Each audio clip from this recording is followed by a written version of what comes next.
जिथे अन्याय तिथे आमचा आवाज, अत्याचाराचा प्रतिकार. हिंदवी न्यूज.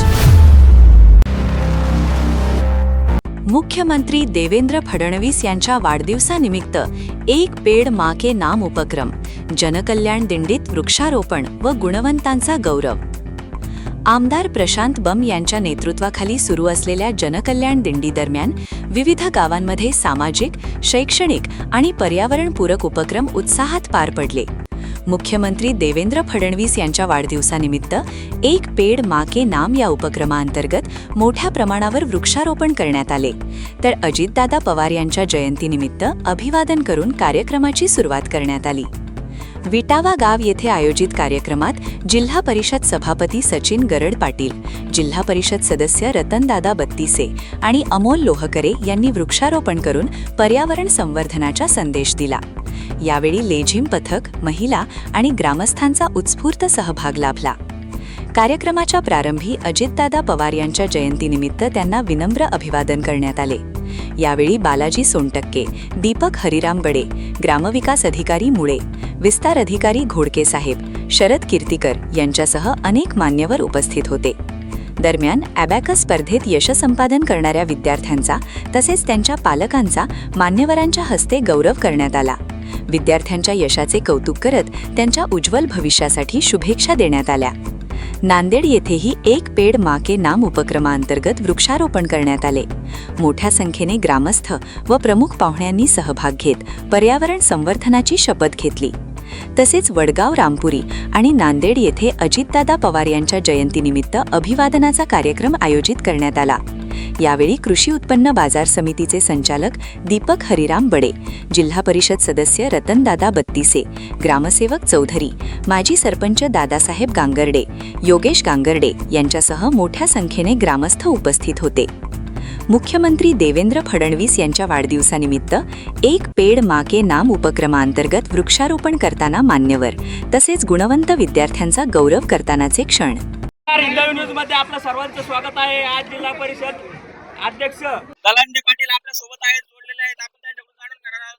आज वारीचा 5वा दिवस आहे, उद्या समारोप होणार आहे, तर काय सांगाल? छत्रपती संभाजीनगर जिल्ह्यामध्ये आमचे जिल्हा परिषदेचे सहकारी सदस्य सन्माननीय रतनदादा बत्तीसे आणि दीपक भाऊ बडे या जोडतोडीने ही एक अग्नियोगी वारी या ठिकाणी काढून सर्वसामान्य गावामध्ये या ठिकाणी जाऊन नागरिकांना केंद्र शासन असेल, राज्य शासन असेल, त्याचप्रमाणे जिल्हा परिषद पंचायत समितीसह वेगवेगळ्या डिपार्टमेंटचे जे काही वैयक्तिक लाभ, सार्वजनिक लाभ जे आहेत त्या सर्व योजनांची या ठिकाणी या दिंडीच्या माध्यमातून एक चांगल्या पद्धतीने जनजागृती केल्यामुळं जी काही गाव लेवलला वेगवेगळी स्कीम देण्यासाठी, योजना देण्यासाठी जी काही दलाली एक होत असतील त्या दलालीला या ठिकाणी आता हरताळ छापून या ठिकाणी मोठ्या प्रमाणामध्ये सर्व गरजूंना वेगवेगळ्या योजनेचा लाभ या योजनेच्या माध्यमातून या ठिकाणी दिला जाईल. त्याचा निश्चितपणे आनंद आम्हाला या ठिकाणी आहे. तसेच शाळा, रस्ते वगैरे त्यांनी पाहिलेलं आहे, त्यांच्या काही समस्या आहेत, तर त्याविषयी आपण काय सांगणार आहात? शाळा, रस्ते मोठ्या प्रमाणात बॅकलॉग या मतदारसंघामध्ये आहेत आणि म्हणून तशी जिल्हा परिषद सदस्य म्हणून आदरणीय रतन भाऊची मागणी, सर्व जनतेच्या मागणी, त्याच्यावर व्यवस्थितपणे या ठिकाणी मार्ग काढून लवकरच आम्हाला जिल्हा नियोजन समितीचा पैसा या ठिकाणी उपलब्ध होणार आहे. 15 वित्त आयोगाचा निधी उपलब्ध होणार आहे. जिल्हा परिषद सेटचा निधी उपलब्ध होणार आहे. आणि सगळ्यात महत्वाचं आमच्या जिल्हा परिषदच्या मुख्य कार्यकारी अधिकारी आदरणीय मिन्नूताई यांनी या ठिकाणी CSR फंडातून मोठ्या प्रमाणामध्ये जिल्हा परिषदच्या शाळांचं या ठिकाणी वृत्त या ठिकाणी पलटणार आहेत. त्यासाठी त्या मोठ्या प्रमाणामध्ये पुढाकार घेऊन वेगवेगळ्या कंपन्यांचा CSR फंड या ठिकाणी आम्हाला उपलब्ध होणार आहेत आणि त्यातून जिल्हा परिषद शाळेचा जो काही प्रश्न आहे इमारतीचा तो पण मार्गी लागणार आहे. आपल्या सगळे कृषी उत्पन्न बाजार समितीचे दीपकजी बडे आहेत. काय सांगाल साहेब, 5 दिवस झाले आपली दिंडी चालू आहे. पांडुरंगाच्या कृपेने प्रत्येक गावात आपल्याला काही कमी पडलेले आहे का? अगदी सुंदर असं दिंडीचं नियोजन या ठिकाणी करण्यात आलेलं होतं आणि सन्माननीय आमदार प्रशांत बंब साहेब यांच्या मार्गदर्शनाखाली चालू असलेल्या दिंडीमधला आजचा हा 5वा दिवस. या 5व्या दिवशी या दिंडीमध्ये सकाळ संध्याकाळ दोन्ही टायमाला सगळ्या गावकऱ्यांनी जेवणाची भोजनाची छान व्यवस्था केली आणि आज सन्माननीय CO मॅडम, अध्यक्ष महोदय, आमचे बांधकाम सभापती आणि समाज कल्याण सभापती म्हणजे पूर्ण जिल्ह्याचं ग्रामीणचं जे मंत्रिमंडळ आहे ते मंत्रिमंडळ आज या ठिकाणी भेट द्यायला आलं.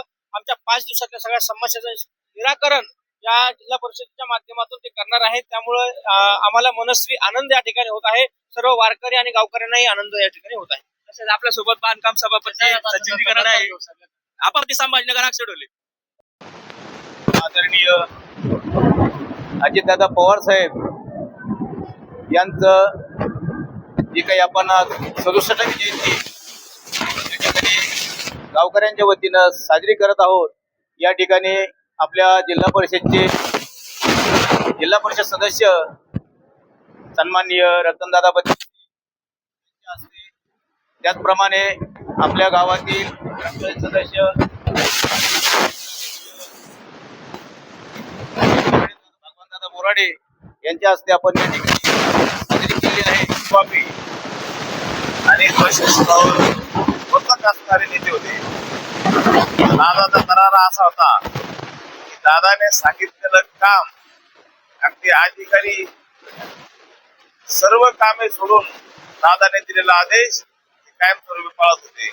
आणि दादांनीच एक रूढ परंपरा घालून दिली की जनता दरबार काय असतो.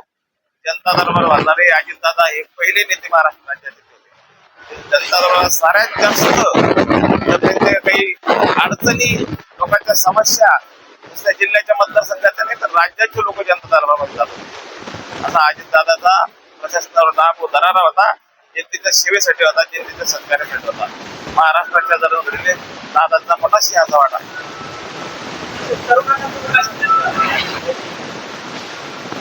जयंतीनिमित्त तरुणांना संदेश देतो, शिका.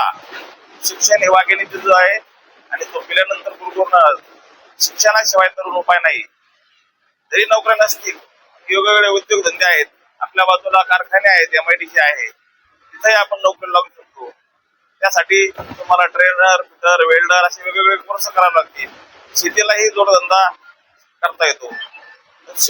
आज वडगाव येथे जनकल्याण निधीच्या निमित्ताने आणि आज 67वी जयंती अजितदादा यांची आहे.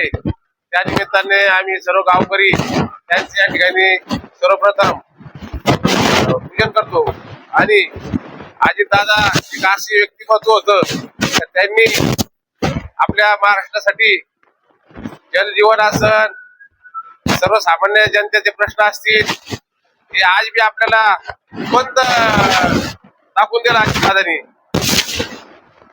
म्हणून या ठिकाणी गावकऱ्याच्या वतीने त्यांची जयंती साजरी करण्यात येत आहे. मी भगवानी सराम बोराडे, माजी सरपंच वडगाव टोकी. जिथे अन्याय तिथे आमचा आवाज. अत्याचाराचा प्रतिकार. हिंदवी न्यूज.